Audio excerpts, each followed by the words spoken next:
I don't know, it was always like that. I can write really good lyrics in the wintertime when it's cold and when it's dark and when I'm closed in the flat and when I'm just depressed, and when everything is bad around me, then I can write good lyrics. That's me.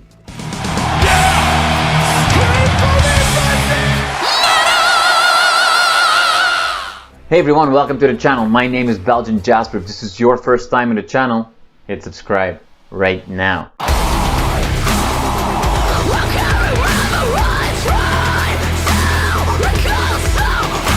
Zsuzsa, thank you so much for your time today. I know these are hectic times. The new album came out last Friday as we speak, which is always fun because, before an album is out, there's always question marks. Oh, what's going to be like? Now everybody has had a chance to listen to everything. People are reacting to everything, not just the videos. Are you able now to kind of let go a little bit, or is the train is rolling and there's no stopping it? I think I'm so far from letting go a little bit. But first of all, thank you so much for having me. It is great to be here. And so the album is out, and I think you might get a different answer if you would talk with any other band members. But I am the one who's doing all the interviews, and I just had like over 60 interviews in the last couple of weeks. So I'm like, I was like, yeah, the album is out, and yeah, the new video is out, but I have stuff to do. So I'm still not really there, Yeah. But I am like really, really happy because I see the reactions. A lot of fans wrote us messages. I see the reviews, and they are all very, very awesome. Like I did not expect, to be honest, that it will go so well. Right. So I am very happy, but I'm still not like at the point where I can really like sit down and say like, whew, it's out. It's much more like, okay, now I have to push it and push it and push it. Yeah.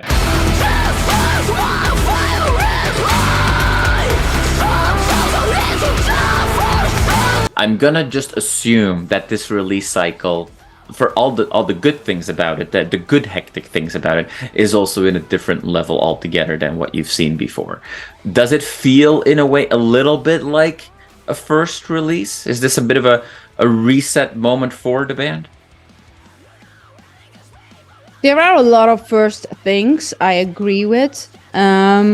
But I just can't act like there wouldn't be the last 14 years that we have done to be at this moment.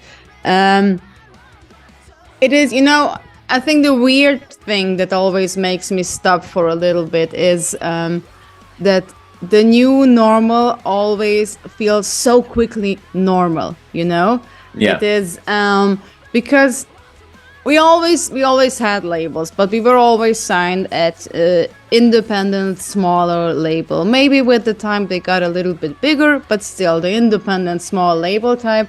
And because of that, we always were a very DIY band. We always did everything by ourselves. We did everything, the promotion, the booking, the organization, the management. We did everything by ourselves. And it was just with the last album, with Got on the Run, that was the moment when we felt like, okay, cool. We did everything by ourselves, but we felt like we reached the moment where we are not able to make the next step, And actually, that was the moment when we just, by an accident, end up at the management first. At a management who was also managing bands like Ginger. So it's a really cool one. It was a big thing for us. And then just a few months later, we end up at Napalm Records. So it was, and all that happened really by accident. It was not like how people expected that you write an email to Napalm, they listen to your music and they answer. It's not like that. It is really like a very strange story of unexpected things that happened that led us to this moment. And I clearly remember that, for example, for God on the Run, we did a promotion by ourselves, but we had a little British PR agency who did our promotion. And back then, I was sitting all the time in front of the laptop to answer written interviews. And now it is just, it's not that far, like it was 3 years ago, 4 years ago. And now it's almost away. Like there's just very few written interviews. And now I'm sitting here and doing a crazy amount of video interviews. And I told the guys, like, okay, I'm like very, very exhausted. I'm very tired. I have to be honest with you. I'm sorry. Of course. But if somebody would come back to me right now and would tell me that, okay, now we take everything away and you have to do everything by yourself again, I am really not sure if I would say I would do it again. It was we worked for it very hard, and we're still, actually, just because you go to the next step, it doesn't mean that you have to work less. Actually, you have to work with a bigger weight on your shoulder. It's really like For that. sure, yeah. Even though we are very proud where we are and are very happy, but it is like there's a responsibility because everything's got bigger. So it is definitely, Napalm is definitely a game changer, but we're just so intense, like right in the happenings, that I am just not able to really reflect on the whole situation right now.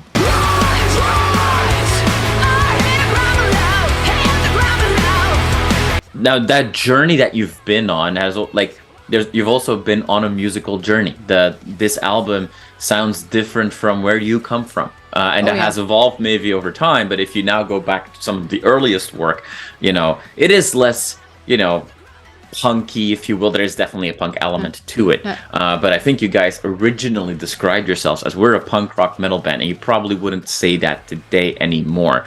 Or even look at, the Boogeyman song. Oh my God. Straight up, psychobilly.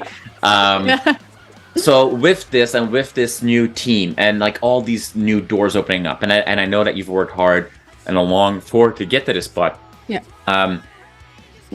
For people like myself who've not seen you live yet, what should we expect of the HELLFREAKS today? Are we gonna see a show that is completely focused on the new material and looking forward, or are you still going to build a set list that encompasses all of the different sides and history of the band? When it comes to the set list, I'm always saying that I think that we are a little bit selfish because I think all the bands are actually the same when it comes to that obviously we enjoy to play the newer songs more because they are new to us. They are more exciting to us. Actually, right now they are a challenge to us. But that's like, we still do this because of the love for music. We don't do this because anything else. It's really just the love for music. So we always try to put together a set list that we like to play. And of course, I'm not saying that I absolutely don't care about the feedback of the audience, but we put ourselves in first place when it comes to the set list. What you get at the HELLFREAKS show is definitely a mix of punk and metal music.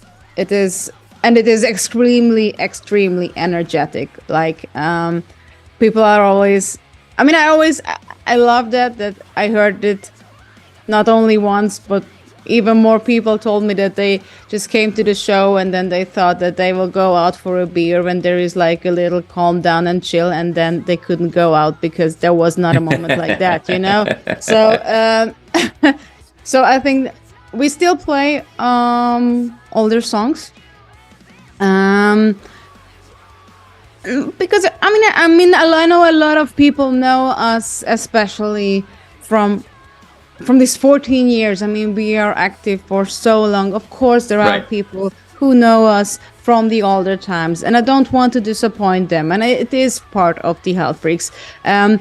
But we also took these old songs and spice it up in a way how we are today. So it's really a mix of punk and metal. Even those songs that we wrote in the psychobilly era, that is actually like technical, almost impossible to do it, because for that you would need a double bass, and we don't have a double bass anymore. So it's something very different. But we always try. I mean, we are really a band that looks forward and hates to look backward. So even though we play the older songs, we spice it up with our own modern touch, if I can say it like that.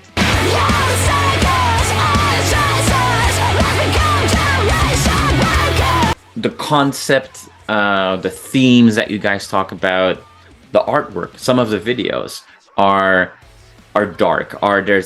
You touch on some very dark things that I can only imagine resonate well with an audience of your fans that has been, locked up for a couple of years, and everybody had to face demons that they may have not known they had before.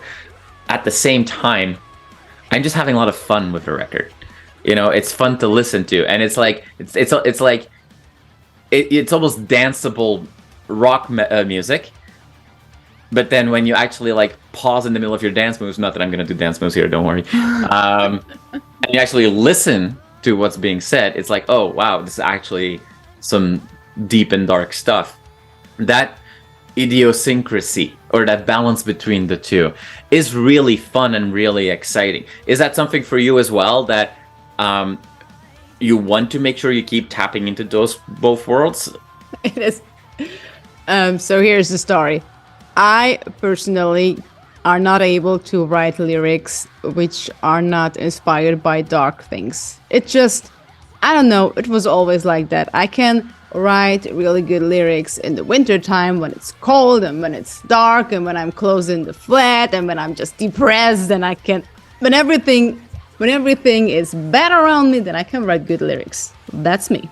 And then we have our bass player, Gabi, who is actually my husband, and he is the totally opposite of that. He is responsible for writing actually the songs. He's not only writing the bass part, he's writing also the guitar and the drum part.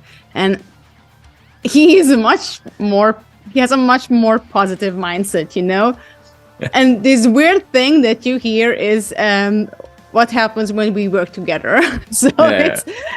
We always had like these funny conversations when he showed me, for example, some new ideas, and I'm just standing there and listening to his first ideas and telling him, this is great, but it's so happy. And then he looks at me with his kinda sad eyes while I'm saying that. So yeah, I mean, we are different people, and I really enjoy that it kind of ends up in a weird mix, but I like weirdness, and I think that this makes it exciting, it makes it unique, and I'm always very much enjoying the moment when people are telling me exactly what you just said, that they enjoy the music, but then when they listen to it, they realize that actually there's some deep thing going on, and also there is I really believe that this whole underground movement is just based on honesty. I think this is like the biggest difference between mainstream music and underground music, that underground music can stay like very honest. And I do believe that because of this honesty, the lyrics can resonate so well with other people's thought. And, I often get messages where people telling me that just because of these lines, just because of that music, they went through some really, really, really heavy shit, but because of that, they could make it, and they're feeling good because they know that they are not alone, and that also other people are going through that. And I'm always telling that I am absolutely not special. I am absolutely not special with my thoughts. I am absolutely not special with my fears and with everything that's going on in my head. It's just still today, I don't know why, but there is a kind of stamp that you shouldn't really talk about this, and I just ignore the stamp. I'm just like, no, let's talk about this. Let's say it out loud, because I know that a lot of people are thinking the same way, and when I just hear that I can help with that other people's life, that's the biggest and the best thing. Actually, that's why I'm doing this. So it's it's very touching.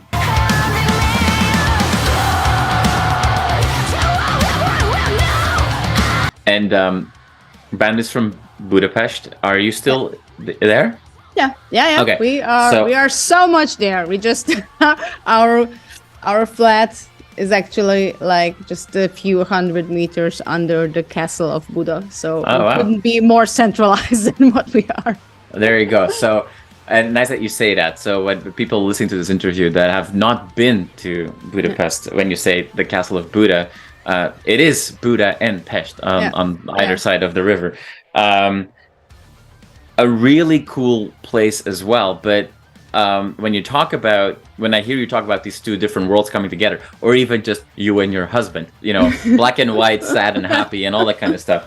Budapest is also like a place where there's constant like multiple sides coming together. You've got history, and there's a lot of modern stuff there. You've got old classic pubs and super trendy, cool underground bars. I've been very lucky to have been in Budapest a few times. A really cool spot that is both super grimy but also kind of fancy. Is there? Do you think there is a bit of an influence of Budapest into your art? Well, I think there's. I'm just laughing because there is a comedian I think he's from Romania, and all of his jokes are based about East European people, you know.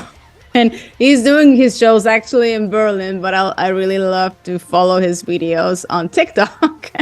And he's always telling that like Eastern European people have the same kind of sadness in their soul. And I think that's like it's really like that. There is something like that. And as you just said, like Hungary especially, it is so polarized. There are people who still don't want to say that they live in the past, but they have the old traditional values. And then there is the other side, people who travel all around the world, who can speak a lot of languages, who are very open-minded, and we still live in the same city and learn to deal with each other.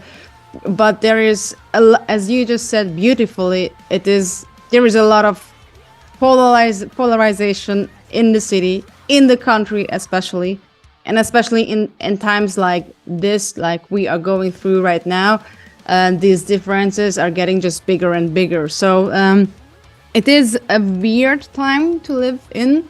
But I am personally a very open-minded person, so I really enjoy it. I think it is very cool when people are so different and they can even like live together. So yeah, I don't know. Maybe unconsciousnness, you are right. And maybe that's somehow in the album. You can be right. I never thought about it like that. But it's a good idea.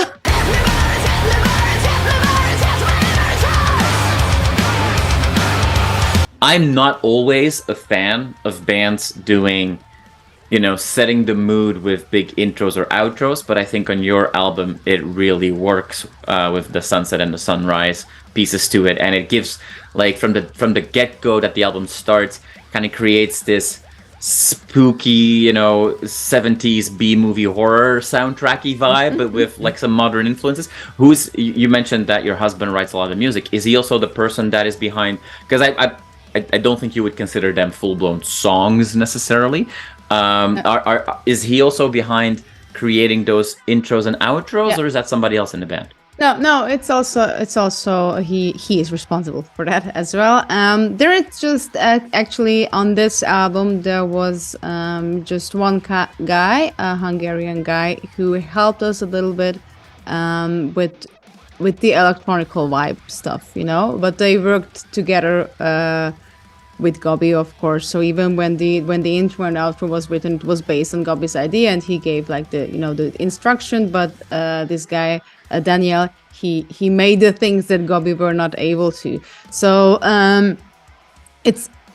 he is really the mastermind of the instrumental part, and he's not just recording it, he's doing the pre-production, but at the end we also have a person who is doing the post-production and the mixing, but he's not Hungarian. He is based in the US, so maybe that's also why we have not a typical Hungarian sound.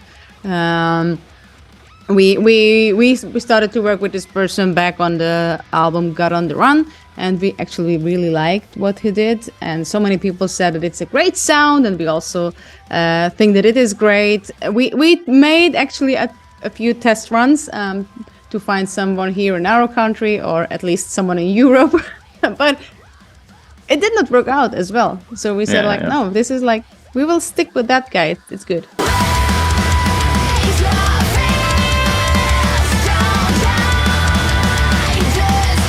You're gonna be super busy this year. So for everybody watching here, to wrap us up, what can we expect? There we go. There's a cat. there's a tape. I mean, I assume it's the cat. I just see the end of the tail. Let me. Everyone likes cats, so here you go. There you go. Oh, look at that. Everyone likes to see cats. I have 4 cats, and she is the smallest. Not the youngest, but the smallest. She's like, I don't know. When I got her, I had to Google if dwarf cats exist, but Google said no. She's really small.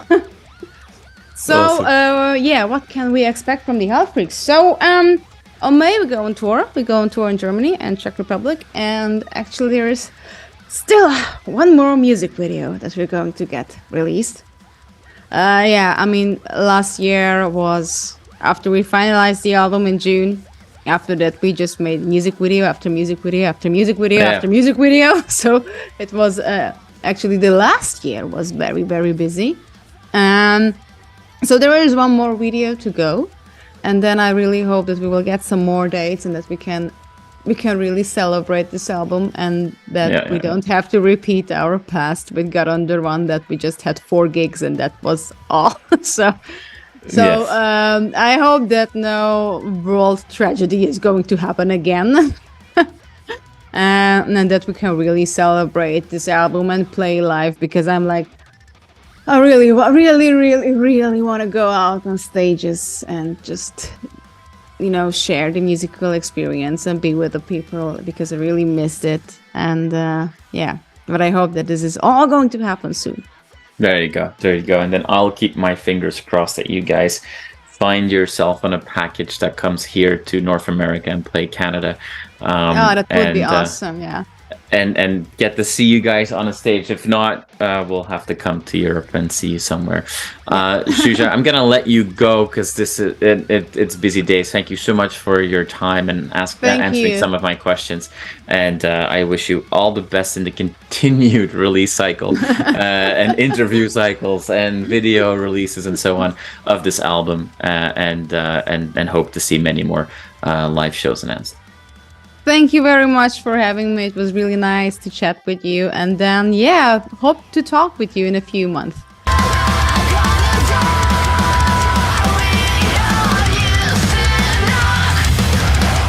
You are awesome for watching this video. Click right here to see more content like it and subscribe to the channel.